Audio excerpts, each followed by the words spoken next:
another episode of the Sansu Show. Viva! Hola, amiga, amigo. Buenas noches, buenas tardes, buenas dias. I know. Well, whatever. Well, I just want to welcome you, my Latino friends and online friends. This is your month. You have to celebrate your month. This is the Hispanic and Latino Heritage Month from September 15 to October 15. So I'm going to try. Oh, I don't know if I can speak Spanish. Hola, es gracias. ¿Cómo está? Buenas tardes. Well, welcome everyone to another episode to the Sansu Show, courtesy of PHLB Radio. Las Vegas. Well, I'm so excited every Wednesday because I'm here to talk about a lot of things to you guys. I miss you guys because there's so many things to talk about, especially with the Hispanic and Latino Heritage Month. I mean, it's really exciting. We have to celebrate our brothers and sisters. This is the month that they need to shine. And so, I mean, especially if we've been listening to a lot of Latin music, Bugs Bunny. Bugs Bunny is one of my favorite for the young generation because it's the month of September to October 15 was given to the Hispanic for a very long time. It's because of the encouragement that they've given to this country. I mean, the contribution, that they've given to this country. They provide additional opportunity to explore in the United States for generations. The Latino presence on Spain's colonization, which is now part of the United States. And also, let me see right here. Okay, part of shaping our nation since the Revolutionary War through the Treaty of Guadalupe, Hidalgo, and the Treaty of Paris that followed the Mexican-American and Spanish-American Wars. The United States gained territories in the Southwest and Puerto Rico. This incorporated people of this area into the United States and further expanded the presence of Hispanic Americans. That today, the Latino population in the United States is over 60 million people. It's a lot. According to the United States Census Bureau, this makes up 18.9% of the total population and is the largest racial ethnic group in our country. So Latinos continue to help fuel our economy and enrich our nation as entrepreneurs, athletes, artists, entertainers, scientists, public servants, and much, much, much more. So we have to celebrate you guys this month. And I'm so excited because I want to talk because for the younger generation, right? There's 15 famous Latinos who will be inspired for our children. It's inspiration to our children. Let me start off with Sonia Sotomayor. As the first Latina Supreme Court Justice.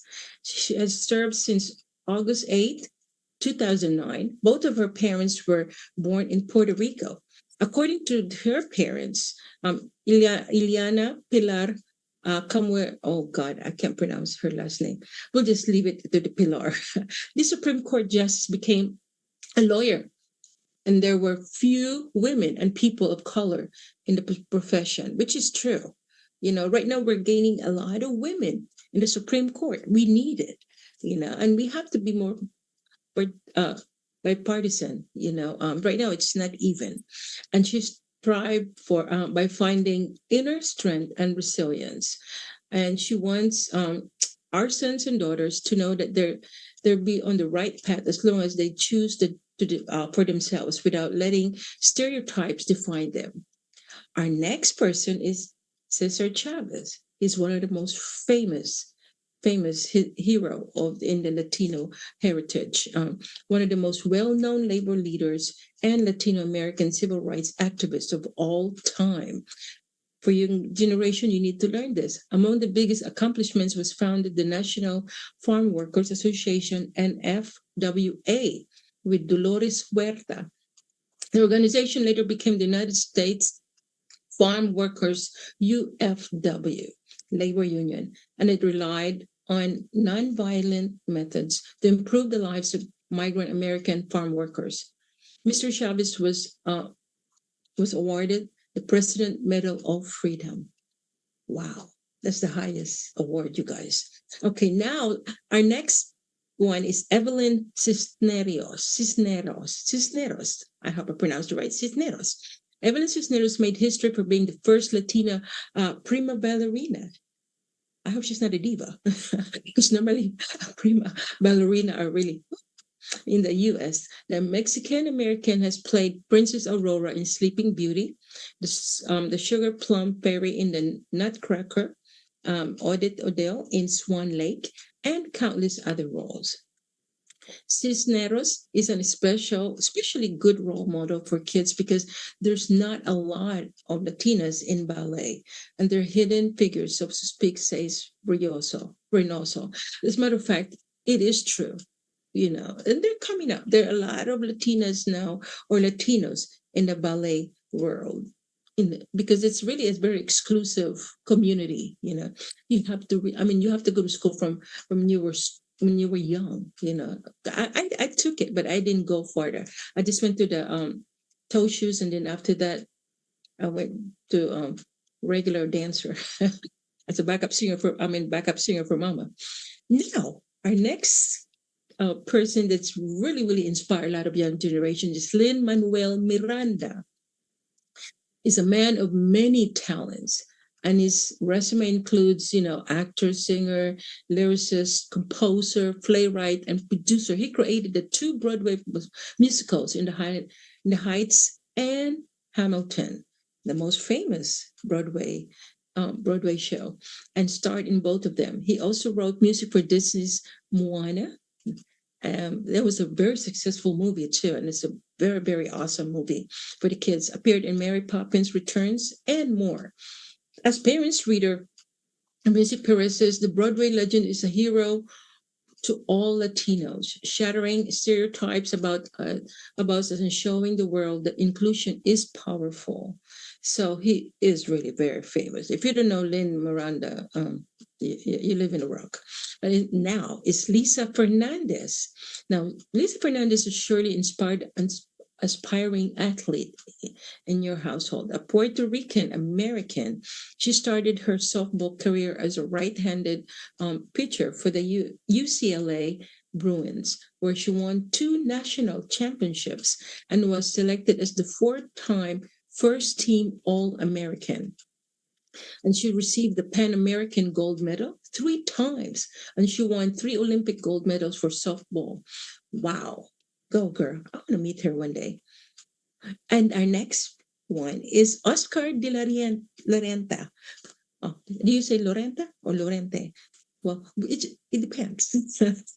But it's so famous in the fashion world. I mean, he is really amazing. He was born in Santo Domingo, Dominican Republic. Oscar de la Renta took the fashion world by storm. He designed couturier collections for world-renowned fashion houses, including the House of Balmain, and dressed several American first ladies, socialites, and celebrities. Of course, celebrities. I mean, if you say you're wearing an Oscar de la Renta, it means it's pricey. And it means it's class, because he always dressed women in class. That's how he featured women in fashion.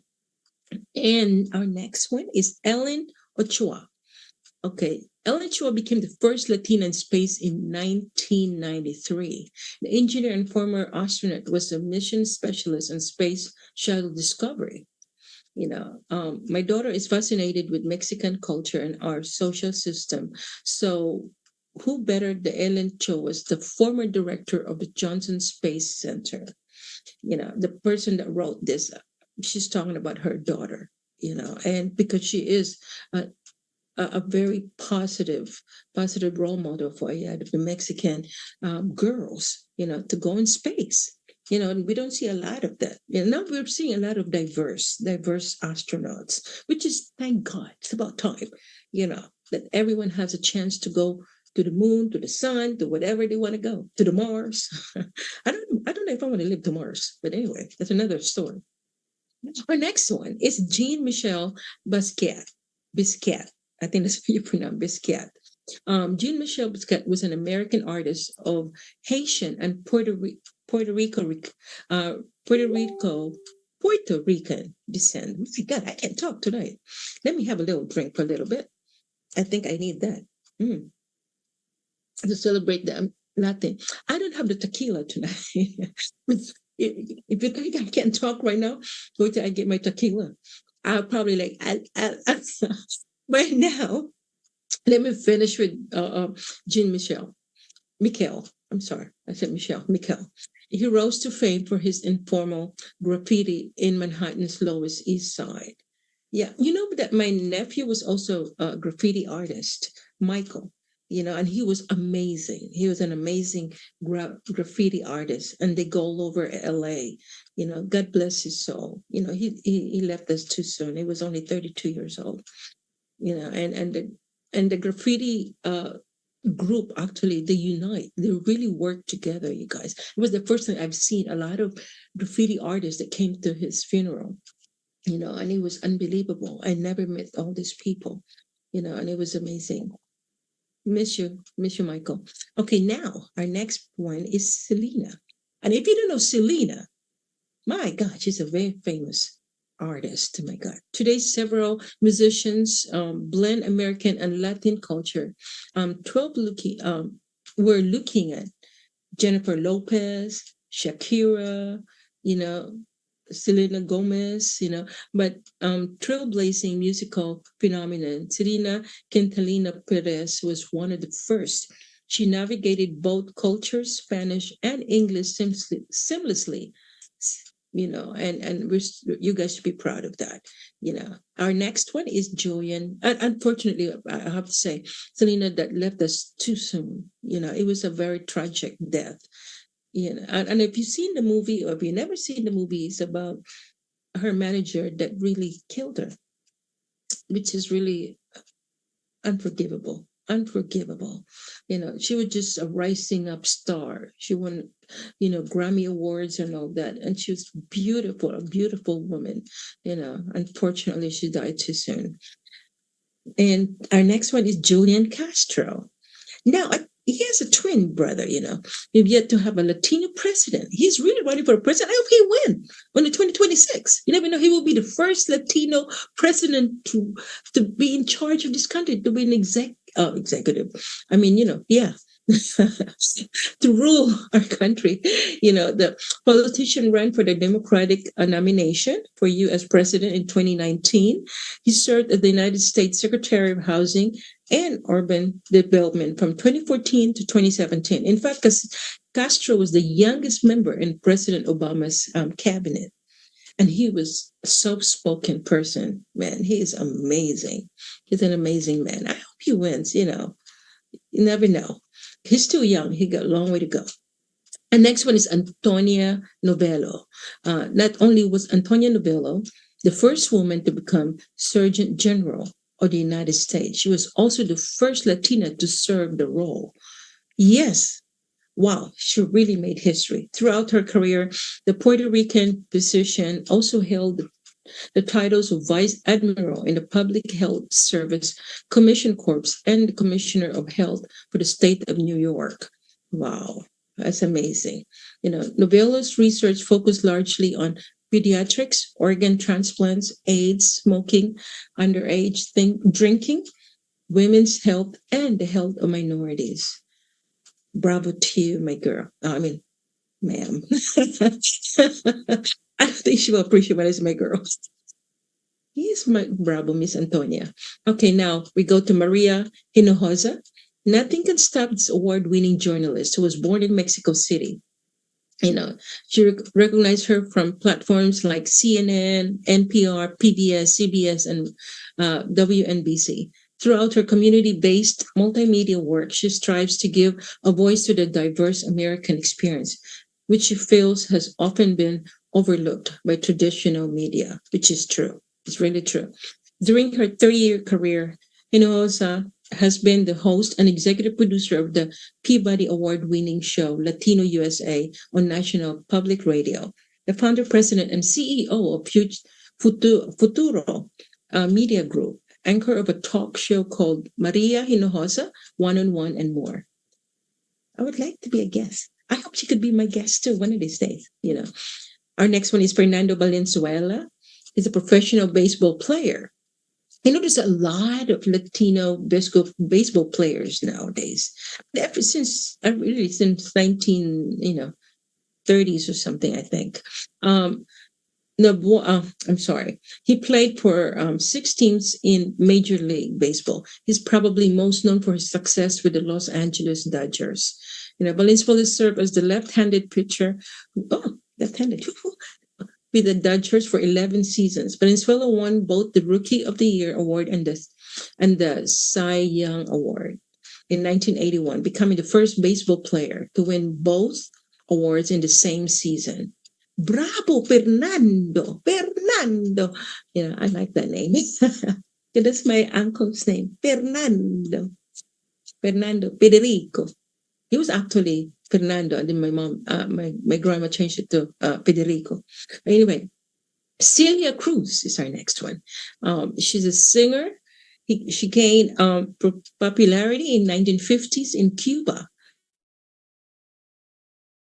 The way she is amazing. She's an amazing dancer and singer too. She left her home security during the Cuban War. She became an international star for her Afro-Cuban music style. In fact, Cruz was often referred as to the queen of salsa in America, and she was also a well-known figure for the Cuban community in exile. Not only our next one is my famous girl. I like her show on CNN too. Eva Longoria. Eva Longoria is beautiful. She's a beautiful woman. Not only Eva Longoria is a well-known actress, starring in hits like Desperate Housewives, Dog Days, and Dora, and the Lost City of Gold. But she's also an author, activist, and businesswoman. She is a businesswoman and she's an activist. She don't hold bars. She speaks what's in her mind. According to some people, she's one of the most intelligent, articulate, and beautiful Latina of our generation. I agree in that one. There's so many. The Latino culture is really beautiful. It's very colorful. The music is amazing. So we're going to talk some more because my guests tonight I'm so excited. They represent their culture. So for this one, I would like to also say condolences to the family of Robert Redford. We just lost an amazing man in the Hollywood world. He was an actor for a very, very long time. The Sundance Kid. He was called the Sundance Kid, and he was honored by President Obama. So God bless his soul, and for the family, we extend our condolences to you and to your fans. Okay, I didn't. That September is also a country and western month.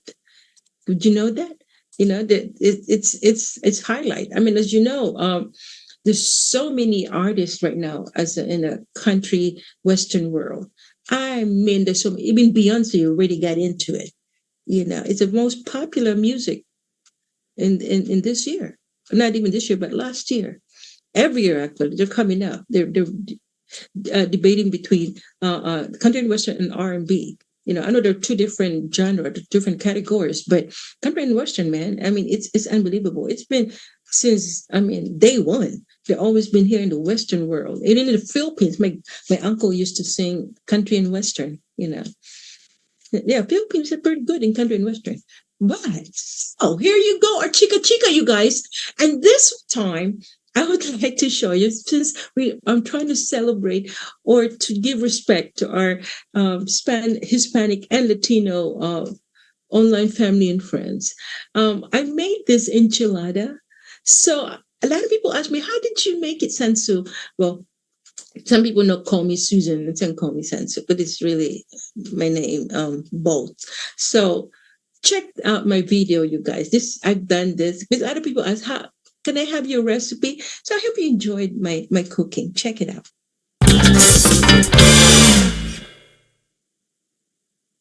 Hola, ¿cómo está? Oh, welcome to Susan's Kitchen. I'm so excited because the food that I'm going to prepare for you today is cheesy enchilada. Does it sound good or what? There's 4 parts to prepare this dish. The first part is the meat portion.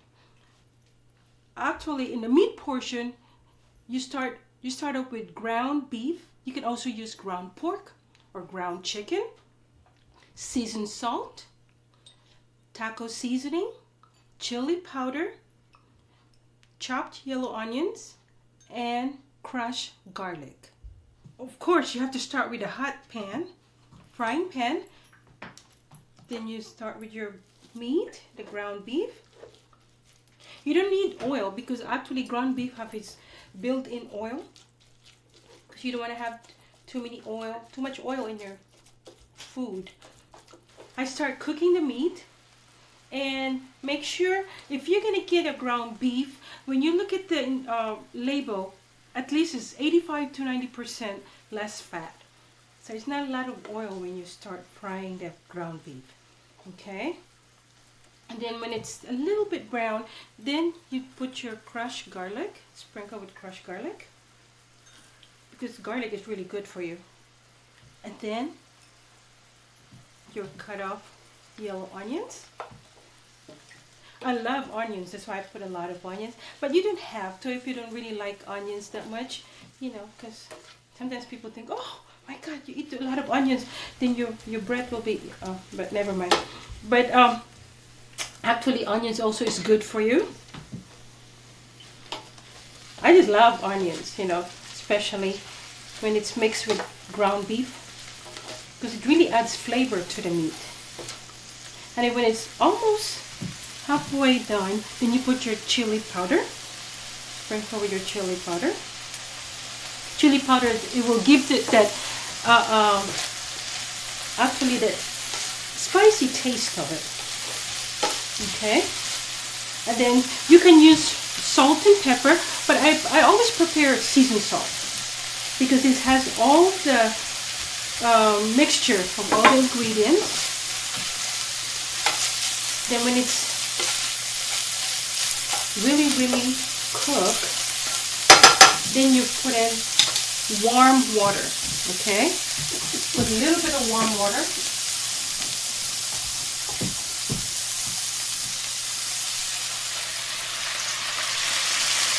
There you go.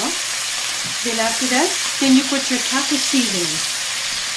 Sprinkle with your taco seasoning. Actually, taco seasoning comes either mild or spicy. If you like really something spicy, you can also use that. You can put more pepper if you really like very spicy food.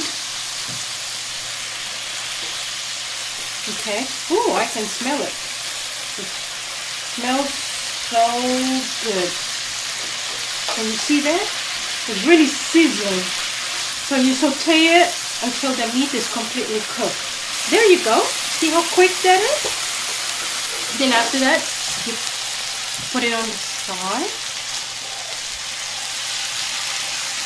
Oh, it's still sizzling. There you go. That's the meat portion. The second part of cooking our recipe, the ingredients are cheddar cheese, baked beans, tortilla wrapper, and of course the meat portion that we did earlier. And the first step you need to do is take your baked beans, spread it all over your tortilla wrapper, and then you put your cooked meat, you spread it evenly on top of your baked beans. Okay, I can't wait for this to be cooked. And then now you spread your cheddar cheese. And if you love cheddar cheese, you can put as much as you want. There is no limit. And you roll it like a egg roll. You roll it and roll it. And there you go. And let me show you what I prepared earlier. This is how it looks like when it's all prepared. And then once you put it on, actually when you put you use a baking pan, a non-stick. I prefer non-stick so that it will be easier for you to remove it. And you can also spray oil spray, any kind of oil spray before you put it in. Okay, and there you go. Now here comes the most important part of preparing the enchilada recipe, because the sauce is the one that gives it the flavor of the dish. You start off with Philadelphia cream cheese, an 8-ounce Philadelphia cream cheese. Make sure it's room temperature so that it's easy for you to mix. And then you mix it with 1 10-ounce can of cream of mushroom soup. Make sure it's condensed. A tomato soup, condensed, 10-ounce. And also a can of enchilada sauce. And you mix it all together. And make sure you don't use electric mixer. You don't want it all over your body. Especially me, I'm wearing white today. That's why I'm very careful. You just use a regular spoon. That's all. Okay? And you just blend it in and blend it in. There you go. Now let's get our enchilada wraps. Okay? And what you need to do is pour it on top of it. There. This. Oh, I can see it. It's gonna be really delicious. You bake this in 350 degrees or 400. No, don't cover. It's really uncovered because you want the cheese to melt. Okay? And if you want it's really juicy, you can pour as much as you want. Okay? Cover it as that you can see. You can't see any of the wrap. Put as much sauce as you want. Then you put it in the oven for 20 to 25 minutes. Ta-da! There you go. The final cheesy enchilada. Now the most important part also is the last part of this dish is the garnish. Okay? First you start off with sour cream. You spread it with sour cream. Don't be shy. Sour cream. You can use, if you don't like a lot of sour cream, you can also, there's a light sour cream that you can also buy. And then after the sour cream, then you use cut up tomatoes. Put on top of it. Okay, if you love tomatoes, put as much as you want.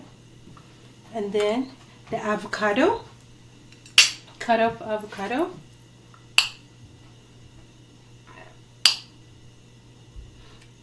You know, avocado is really a natural oil. It's good for your body. So you can put as much avocado you want. Oh, that looks so beautiful. That looks so delicious. And then you sprinkle with lettuce, cut off lettuce. Isn't that look so healthy? Oh my God. This looks so, I'm sorry, I have to say the word because, you know, I just can't help it. I just can't wait to get a bite of it. And then of course the finale part is the salsa. You can use mild. As I said, if you like spicy, you can use a hot salsa. And you sprinkle on top of it.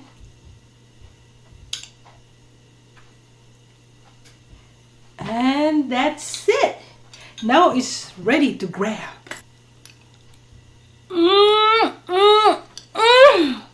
This is so delicious. Again, ladies and gentlemen, cheesy enchilada with Philadelphia cream cheese. Thank you. Thank you for watching me today. And thank you for coming over to my kitchen.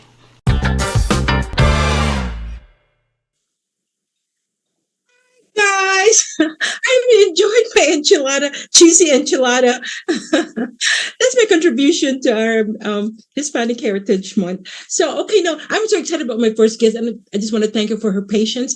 And we actually belong to the same club. What do you call it? A club, or an organization called CFWC.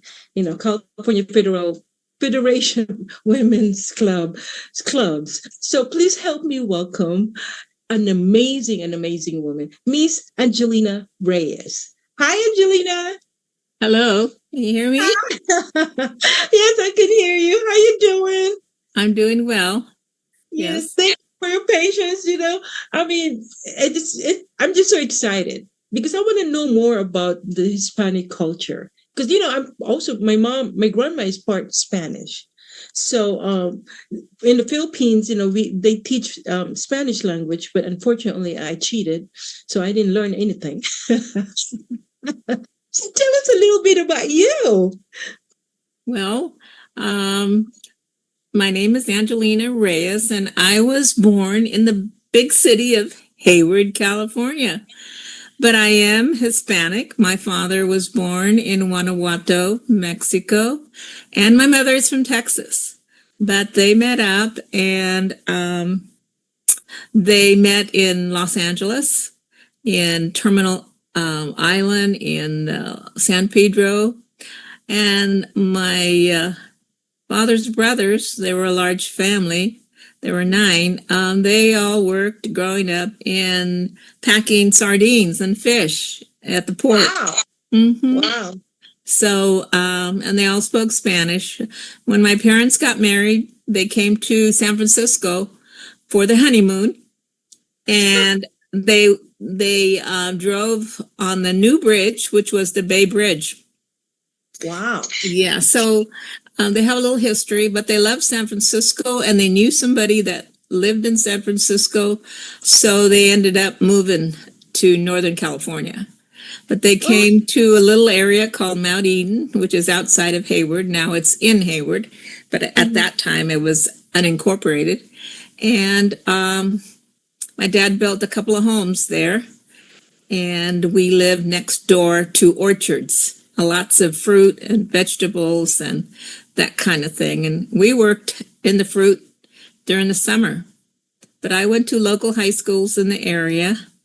And one thing that I do remember about the Spanish language, as you say, we are born speaking Spanish. However, at 12 years old, my father came home and announced that we were no longer going to speak Spanish, but English only.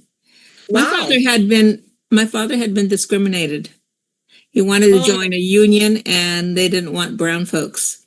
So we learned a lot about discrimination and how brown folks were, someone had a decision that brown folks weren't very bright, couldn't do much, and probably don't belong in college. So while my friends were going to college, I wasn't. I ended up being married at 18, had 3 beautiful children, and now I have a whole bunch of grandkids and 4 great grandkids, and I love them all, and they're all pretty sharp. I have several grandkids, and my children who have graduated from college.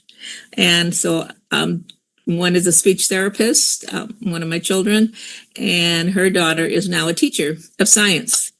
So elementary kids. So the education is in our genes, I could say. But my first job was with the city of Hayward.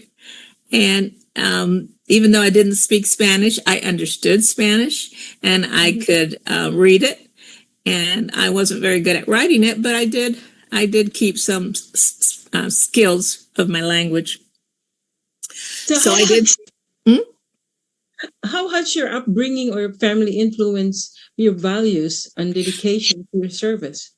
Yes, I'm number 8 of 14 children. So helping others, younger siblings, or helping the older siblings was always something that we just did. We never complained.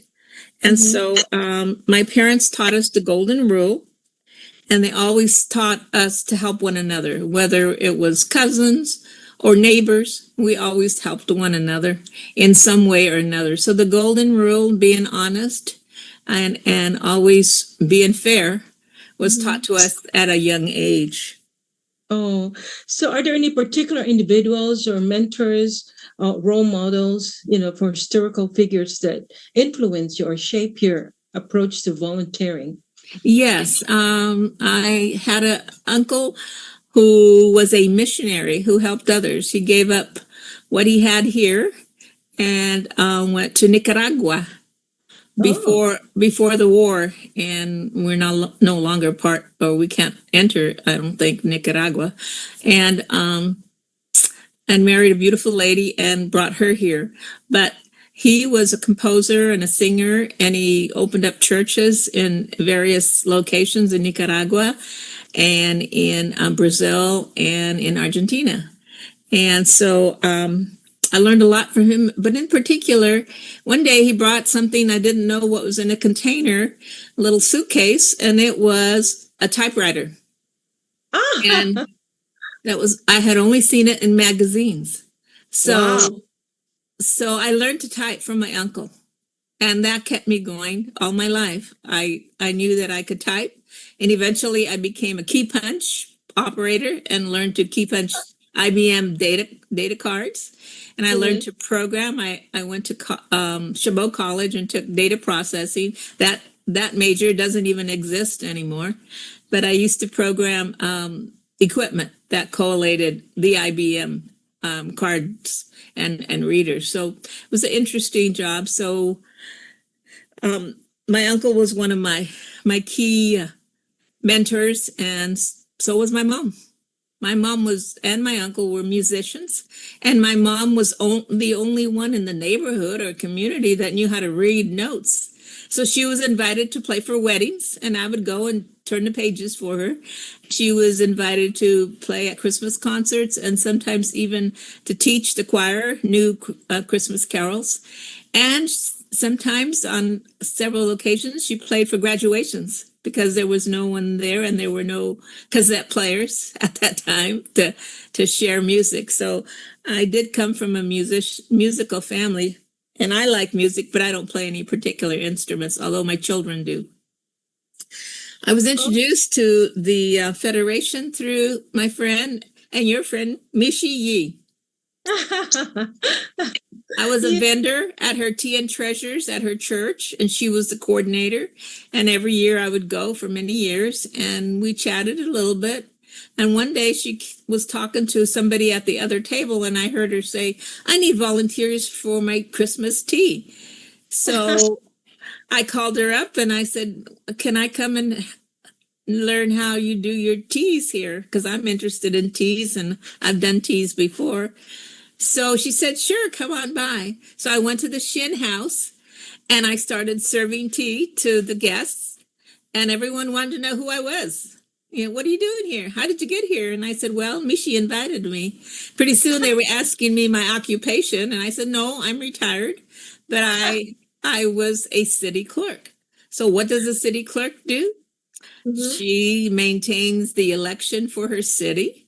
So I have a lot of election experience, and she also maintains the documents. And in Hayward, we had documents going back to 1895. So Hayward is about 100 and something years old. And so we learned a lot through document management and also archiving. So I have a lot of experience. So when she found out that I knew how to do revisions and bylaws, next thing you know, in 2018, I was given the task of two different bylaws, two different sets, and she said, "These need to be combined." So I studied them and looked at them. It took me 2 days. And I called her. I said, "Meet me at the library. I have them ready for you." She was so stunned and so shocked that I had to take a deep breath, step back, and say, "Okay, let me start all over again." She could not believe that I did it just like that, because those were my skills. So, so I had to step back, and it took almost 6 months to finally make the whole club realize that, oh, yeah, these are good. So I had them published, yeah, and so that's what we have so far. But it was very interesting that um, we're looked at, Hispanics are looked at as, oh, you don't know much. You're shy, so you don't say much. But that's not true. We carry a lot inside, and when needed, then we step up. So, Yes. so I worked for the city of Hayward for over 35 years. Wow. I started in the library. I worked in public works in the rental office, renting offices, and also learned how to manage and conduct elections. So in my capacity as a city clerk for over 15 years, I was what you call an at-will employee. My bosses were six council members and one mayor. 7 folks were in charge of my job. So if any 4 of those could just say goodbye. So I was an at will, but we moved into a beautiful new city hall in 1998. And so I can say that I was born in Hayward Hospital on A Street. And my first job with the city of Hayward was at the library on C Street. And then I retired from City Hall, new City Hall on B Street. So where did I go all those years? So I did go my first time out of the country, courtesy of the California City Clerks Association. I was a representative as president of the California City Clerks Association and was sent to Ottawa, Canada, and then a year later to Rotterdam. Wow. In Holland. Your story is an American story. And that's why we all really need to be celebrated in this country, because we're all immigrants in this country. We came from somewhere. And the only people that really we can call Americans are the Native Americans. So black, white, whatever it is, this is what we call a melting pot. And that's why you're a good example, because as you said, you were discriminated. I was discriminated too, but it's just that you overcome all the obstacles, the trials and the tribulations of being a minority in this country. And I salute you for that. And I'm so honored to be, co-member of the CFWC, because really, every time I see you and everything, I'm so proud of you, what you accomplished. And I just want to thank you for giving light to a lot of young generation out there that you could really make it in this country. You can't, and unfortunately what's happening with our community right now, but it's going to get better. It's going to get better. Generations and generation we overcome, with all the obstacles that's happening. And I just want to thank you for sharing your story. Would you like to give a shout out to your family and friends out there? Oh, sure. I want to thank my wonderful husband. We've been married almost 61 years. Oh my God. Yeah, and we've been married and blessed to have 3 wonderful children, and they are all contributing adults, and I have grandchildren and I have great grandchildren, and I enjoy them all. I really want to also say thank you to the folks who have allowed me to volunteer, because volunteering is not something you do by yourself. You do it with a group. The Hispanic Community Affairs Council is one where we interview and take applications from Hispanic youth all over Alameda County. And one year, I believe we gave $85,000 to 50 youth from high school, and also a few that were getting their master's degree, just to help our Hispanic youth in our community so that they can go to college. I'm also involved with the League of Women Voters, and I want to remind everybody that we have an election, a very important election, on November 4th. You will get your ballot in the mail starting October 6th. And that is Proposition 50, having to do with redistricting. And you may need to consider what's going on in our states, and look at your ballot, and also for our communities here in the Washington Township. We already pay taxes for Washington Hospital, but we're going to increase that to 5 cents a part, 5 cents tax, and it's going to be something also on the ballot called Measure B. So go to 411.org and find out information about what's going on in your election, because it's very important. I will be presenting the pros and cons of the ballot measures and Prop 50 at the Niles Discovery Center on October 4th, Saturday morning at 10 a.m. You're welcome to come and check that out. We hope to record it so that we can put it on our YouTube for our League of Women Voters for Fremont, Newark, and Union City. So I welcome everyone to that. Yeah, thank you so much, Angelina. God bless you. And hope to see you to our next meeting. All right.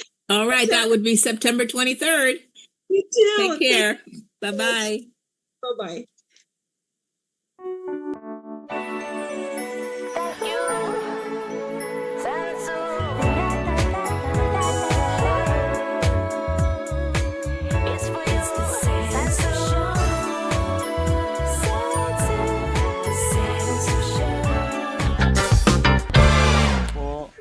Si Orlino de la Cruz ay kapitan po ng Patal Pinto sa Pinatubo. Nagpapasalamat po ako sa Aita Tribe Foundation. Nagpapasalamat po ako uli sa mga bigay niyo po. Dito po ay lumiwanag na po ang namin po, community namin po. Ayan si Bangkok. Ayun. Mabay dito. Ayun po yung Pinatubo, yung may pag.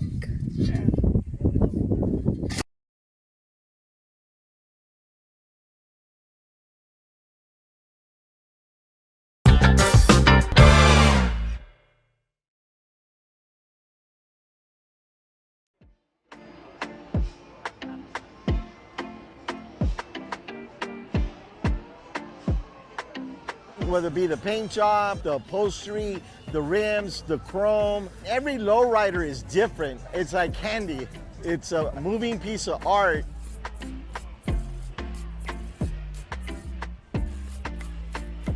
We're celebrating today the 40th anniversary of the San Francisco Lowrider Council with an exhibit at the Mission Culture Center for Latino Arts. It's a retrospect and historically documents the struggle that began 40 years ago and the organizing of the community for justice and equity and to end racism within the police department here in San Francisco. But most important also, it showcases all the different car clubs and lowriders that have been part of the history of cruising here in the Mission District in San Francisco. We get to celebrate what we do, what we like to do. It's a way to show who I am. This is me. And I'm proud to be a lowrider because it's the reflection of who I am, my heart, my soul, my spirit, my mind. You feel it in you. It's beautiful. Over 40 years ago here on Mission Street in San Francisco, we'd come cruising. The police department, they started citing us and then they started arresting us. There was a big dilemma about police brutality in the Mission. Society wasn't accepting the low and slow movement. And so what we did was we began to get organized, and I founded the San Francisco Lowrider Council. During that time, I got arrested 113 times and got beat up several times. And it was worth it because at the end, we won and we got the right to cruise. So what's beautiful about that now is that, you know, lowriding is beyond accepted, but appreciated, respected, and admired.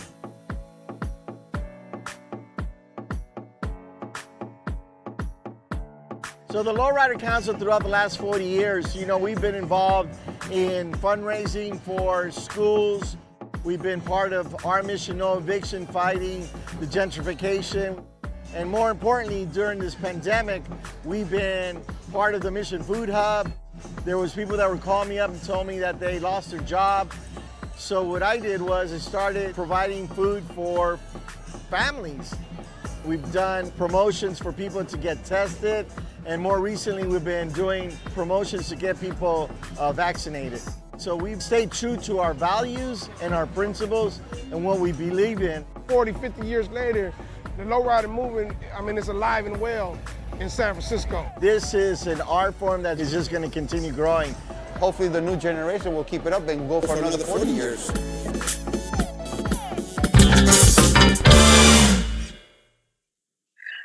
Hi guys, guess what? I'm so excited. The one that was in the video, you guys. Oh my God, he's a hero with the Lowrider team. Oh my God, I can't wait to talk to this man.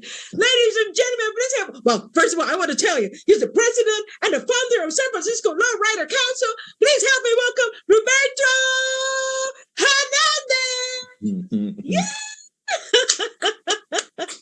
Hi, Roberto. We can't see you, man. Do you have any lights? We can't see your face.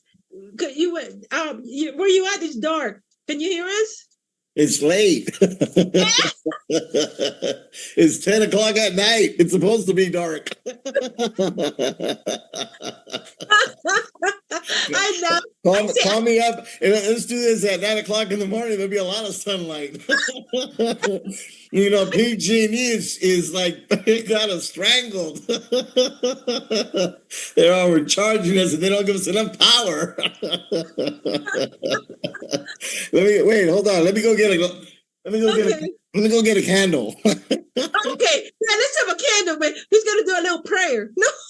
Yeah, that too. We need Jesus. And what's happening nowadays, we're definitely in Jesus. I'm so honored to have you because you're an amazing man. Nothing will stop you when it comes to low riding. I mean, forget about the police. Forget about that. They don't know what you're doing, you know. And I mean, our brothers and sisters are so proud of you to continue that legacy.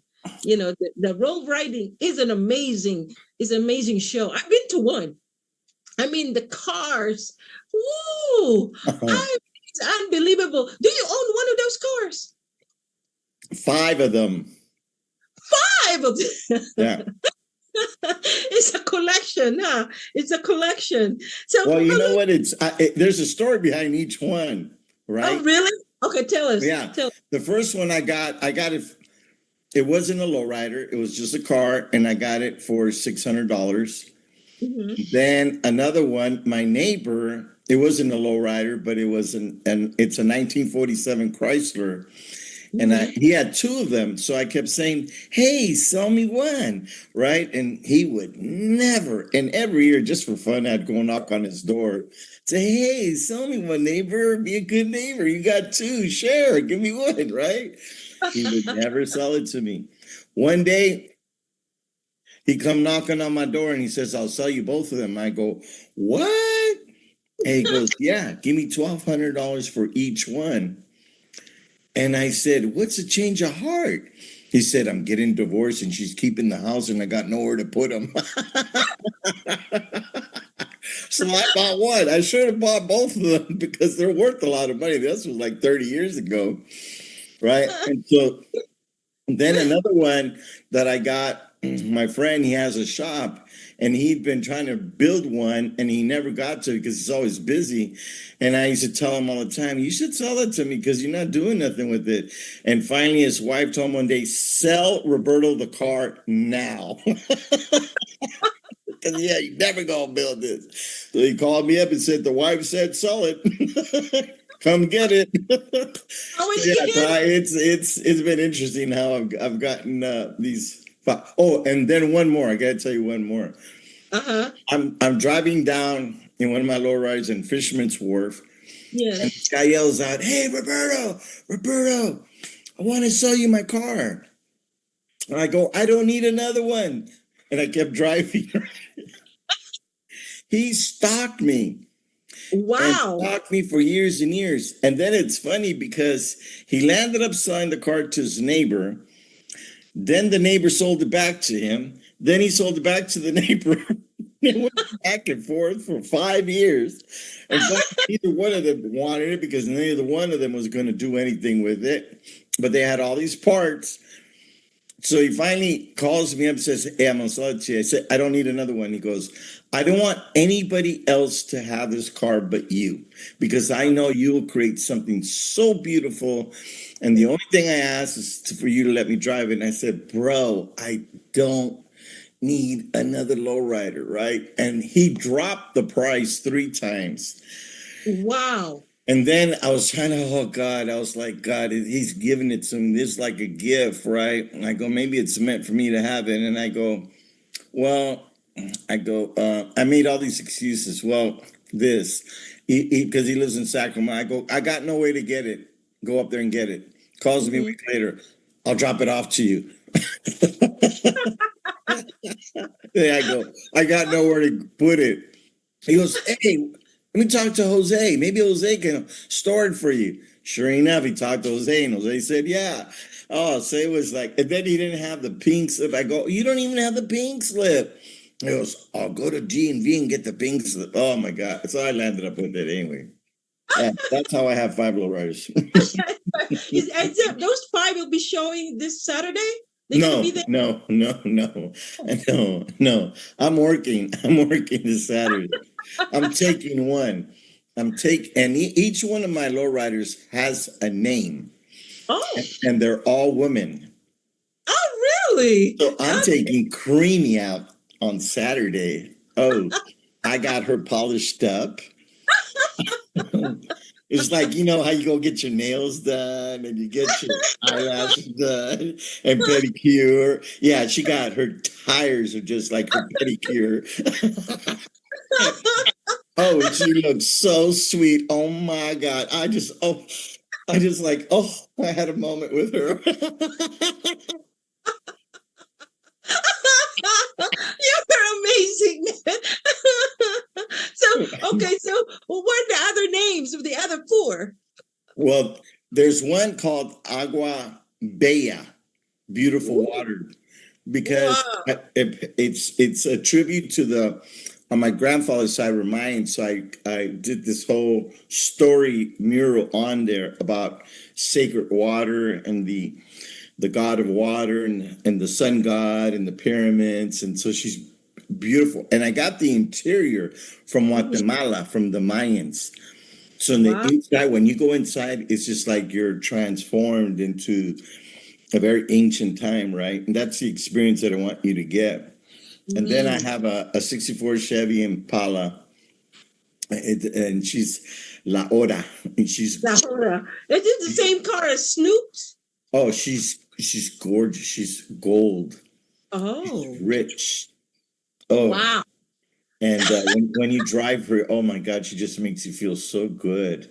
You know, she gets you up on 3 wheels, and you're just like driving like this, and then you put her down, and then you lay her down, and then you lift her up from the back, and then you lift her up from the front.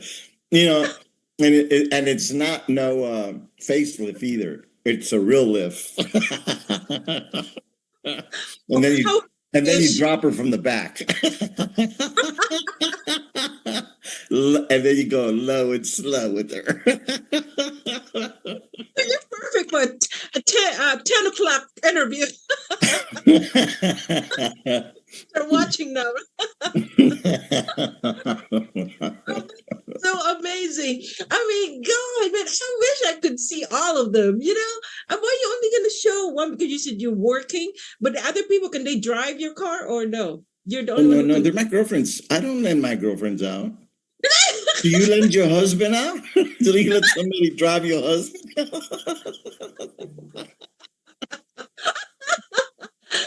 That's another story. And if you do, well, okay, tell me about it. How's that experience like?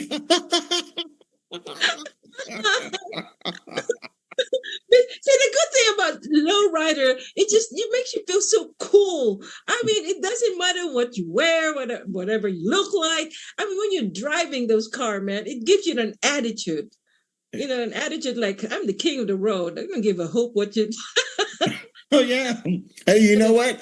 I have gone up to Porsche cars Mhm. And I just look over to them and I lift I hit the hydraulics. I go, and then I go.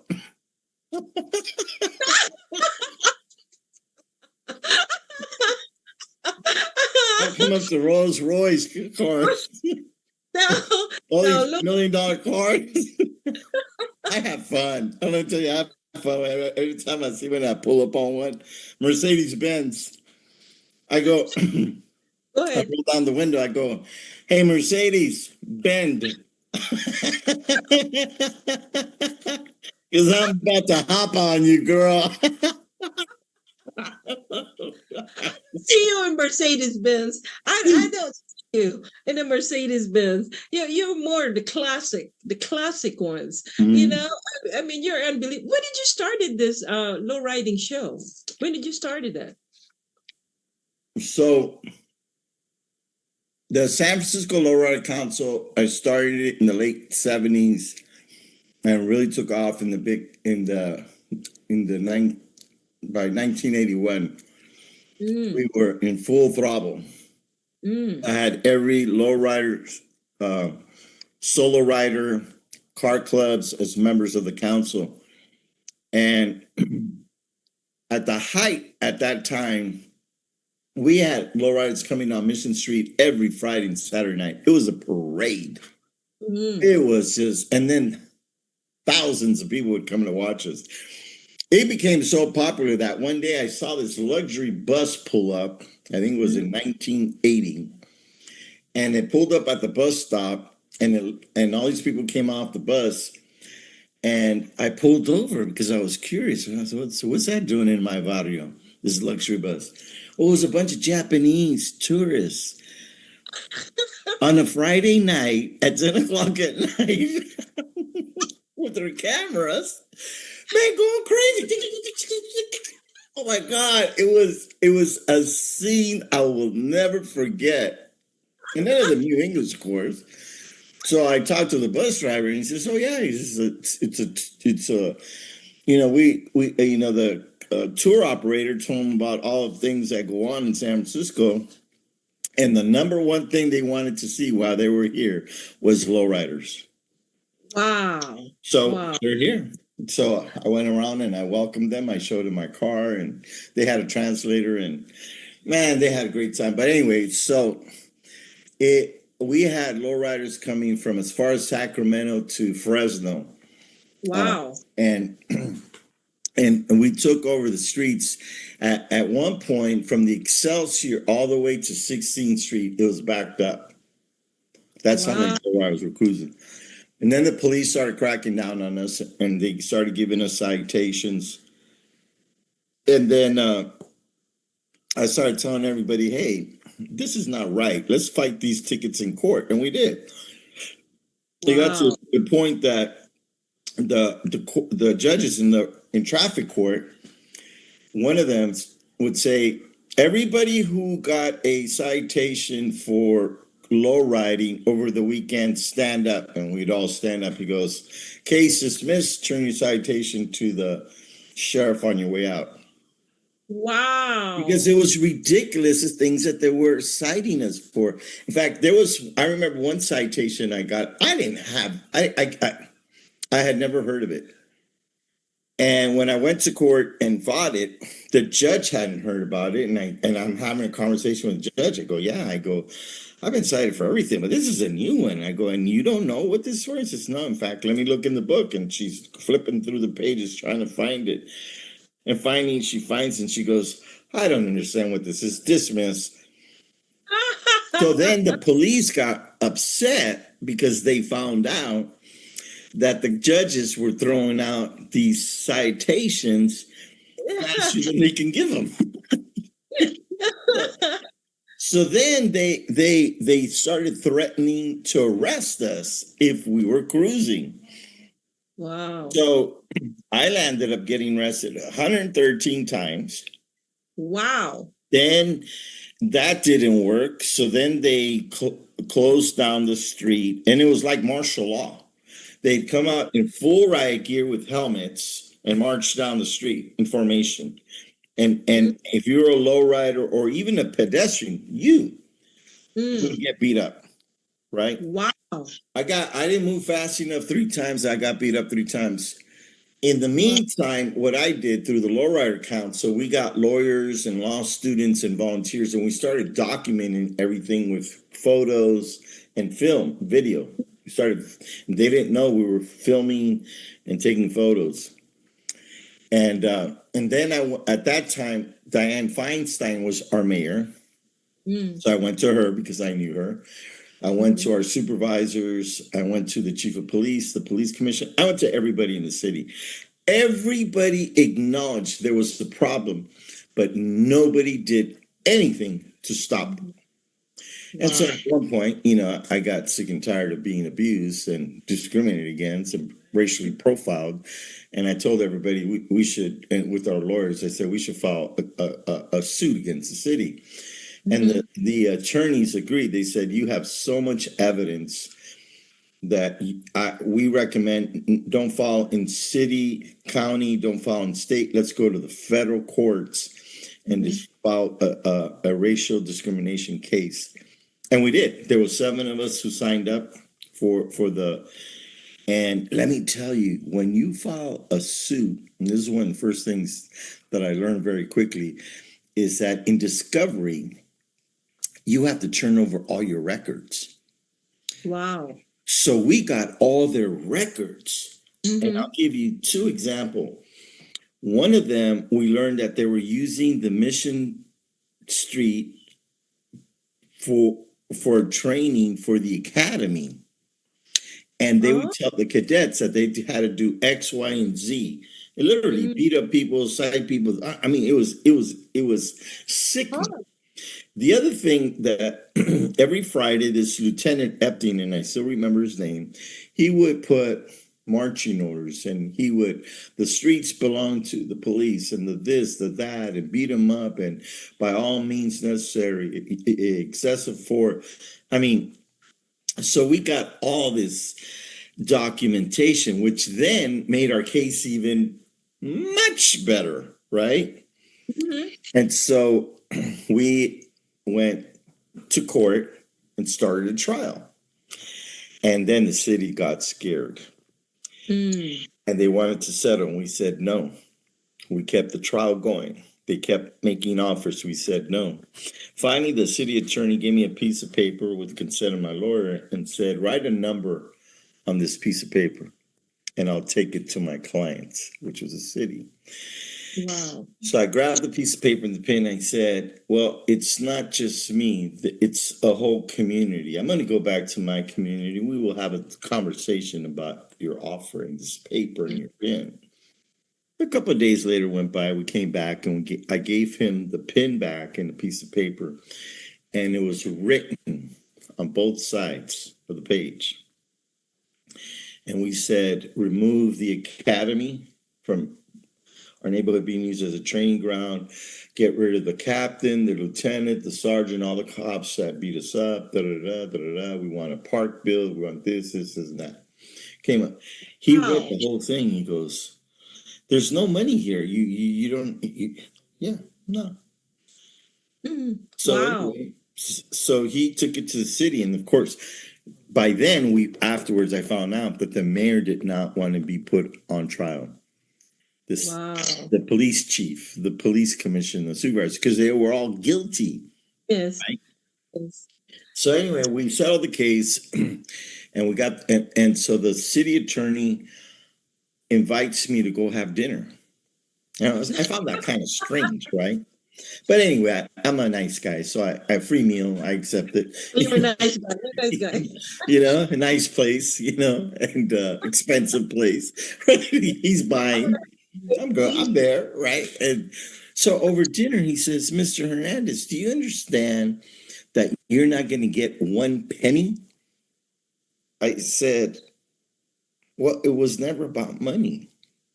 It was about the right and the freedom to be able to drive my lowrider down the street.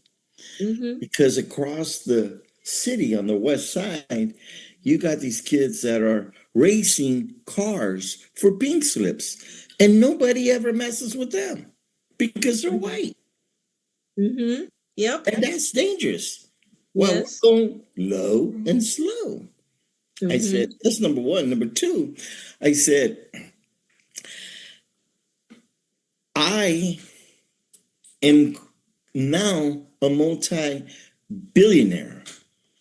I said, you're going to give me so much money and my family and my friends and my neighbors and everybody in this community. He goes, no, you're not. I said, let me tell you how we're going to get money. You have to buy the land for the park. You have to build the park. Then you got to maintain the park. And you got to build the gym. And you got to buy the land for the gym and everything in there. I said, pa-ching, pa-ching, pa-ching, pa-ching, pa-ching. Boy, this is adding up. And this, you're going to be paying me for the rest of my life and beyond. The next 7 generations are going to benefit. And you're going to be pa-ching, pa-ching, pa-ching, paying out. Right? And he goes, you know, I never thought about it that way. He goes, but I want to remind you, you're not getting any money. I go, it wasn't about money. It wasn't about me. I could have got, and correct me if I'm wrong. I said, you guys easily would have paid off. If I would put $1 million, you guys would have given me $1 million. Correct? Yeah. Because I'm a victim, right? Goes, you're probably right. I go, but and you know what? At the end, he told me, he goes, I never met anybody who filed a lawsuit against a city who did not want money. Because you're a different person. You're a mentor. You're someone that a lot of young generation look up to because you're a good example what a community is all about. Because you care about other people. You don't care about yourself. You care about other people. You know, you want to give them the heritage that you grew up.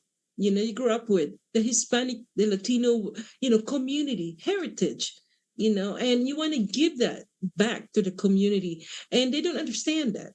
It's not an easy task. And you did that. And I'm so proud of you, man. I mean, unbelievable.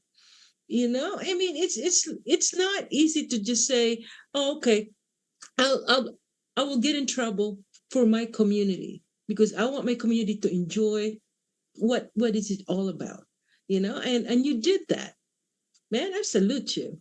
I mean, it really, it's an amazing. That's why when you said about how you started this and you went through all of that, because you just want to enjoy what you learn in life. Where are you from originally? Your family? My mother's from Nicaragua, and mi papa on his side were Mayan. You're Mayan. So Mayan is from. Explain to us what Mayan, because I know a lot of people doesn't know about Mayans. Out of all the tribes in Latin America, had the biggest territory. All of the Yucatan, all of Guatemala, all of Belize, El Salvador, and a little bit of the north side of Nicaragua. In fact, Mayans, we have 31 indigenous dialogues. Wow. And we were the first ones to plant cacao, avocado, corn. And in fact, it was known as Mundo Maya, the world of the Mayans. I know the community, the Latino communities have different languages. Like I was born and raised in the Philippines. They have so many dialects in the Philippines. So what do you speak? Do you speak the Mexican Spanish, or do you speak Spanish at all? We have Spanish and one of the Mayan dialects. Oh, would you like to say something to our online family and friends in Mayan? They won't know.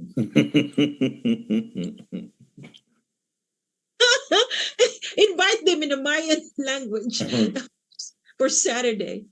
Yeah. So let's talk about Saturday. Yes. Saturday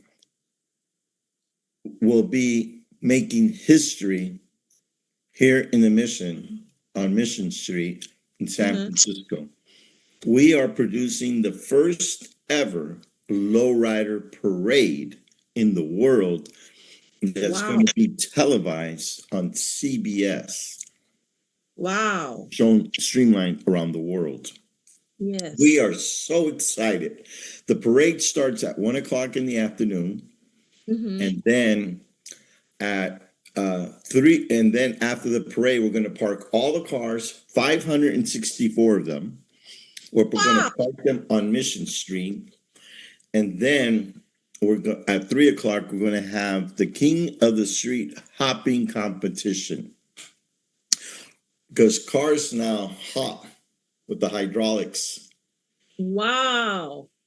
So there's 6 different categories that lowriders will be able to compete in. And there's what's called a purse. And in the purse, there's $10,000 cash. Wow. So we're giving away $10,000 that's in the purse. And then at 5 o'clock, for all those who are not able to be in the parade because it's sold out, will be able to come cruise on Mission Street between 5 p.m. and 8 p.m. Saturday night. In addition to that, you can come to Mission Street to dine. And let me tell you a couple of secrets I'm going to let out today, right now. La Corneta Taqueria is going to have the first ever lowrider taco. Oh. That's in the news. So how are you going to give the food? Because you're going to be... That taco is going to make you... It's an explosion in your mouth. Because I mean, like, humping, but how are you going to give the food? It has to be humping. Oh, man, you're amazing. Robert, I mean, this is the best show ever I had for a very long time. You make us laugh. I mean, you're just real. You know, you don't hold bars. You're real. You know, and that's why a lot of people love you, man. I mean, well, you know what? You know what I believe? You have to have fun in life.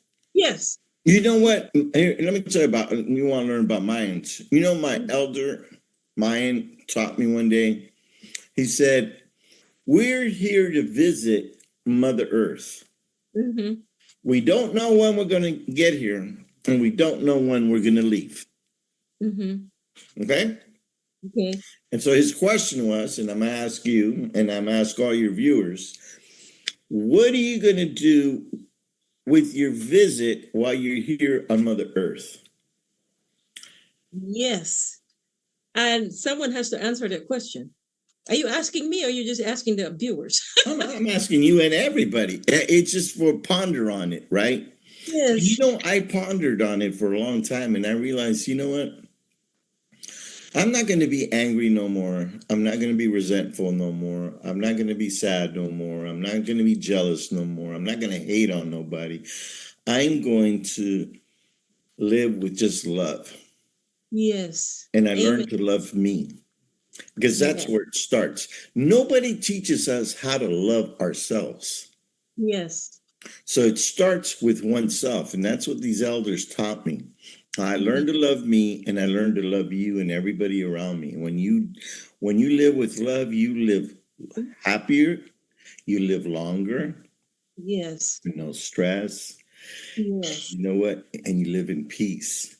Yes. And that's the best commandment that Jesus gave us. Love one another as you love ourselves, you know? And if you can live with that, my God, this is going to be a better world. I'm telling you. And man, I just want to thank you again for giving us, for sharing your experience, for sharing the show. Oh, guys, my online family and friends, check out September 20th, right? September 20th. Saturday, September 20th. September 20th starts at 1 p.m. the parade and goes on all night. And there's going to be some bunch of music.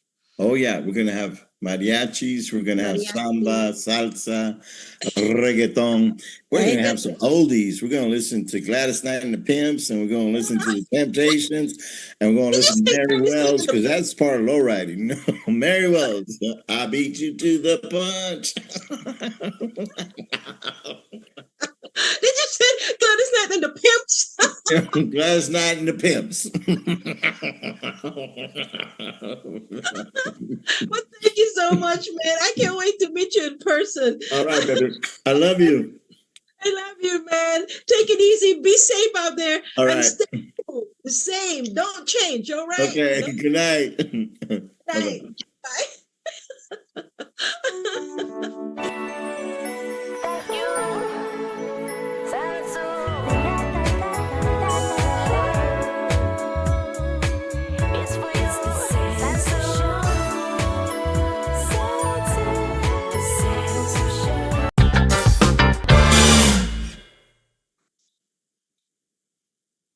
Hi guys, I hope you enjoyed our conversation tonight. Oh my God, we started off with pretty serious with Miss Angelina Reyes, and of course my cooking. I hope you learned something from my cooking, and of course we're gonna end up with a bang. You know what I mean?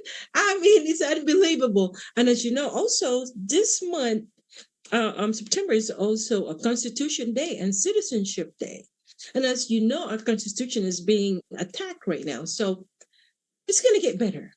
You know, I know it's in the chaos and everything, and it's struggling right now, but it's going to get better. We have to always look at the positive side, right? Positive side. And the citizenship.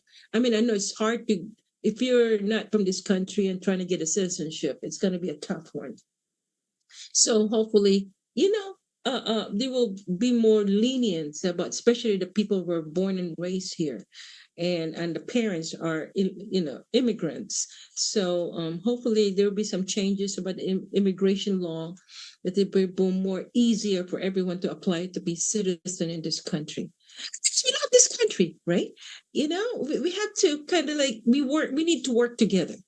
We need to live together since we're already here in this country. And how about we need to make it better? You know, hatred is not going to go. You're not going to go anywhere with the hatred part.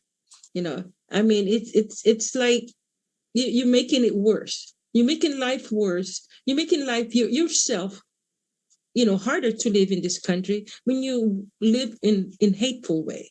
So please share the love. Let's all love each other. All right. So that's my message for today, and hopefully it's gonna spread the word of love.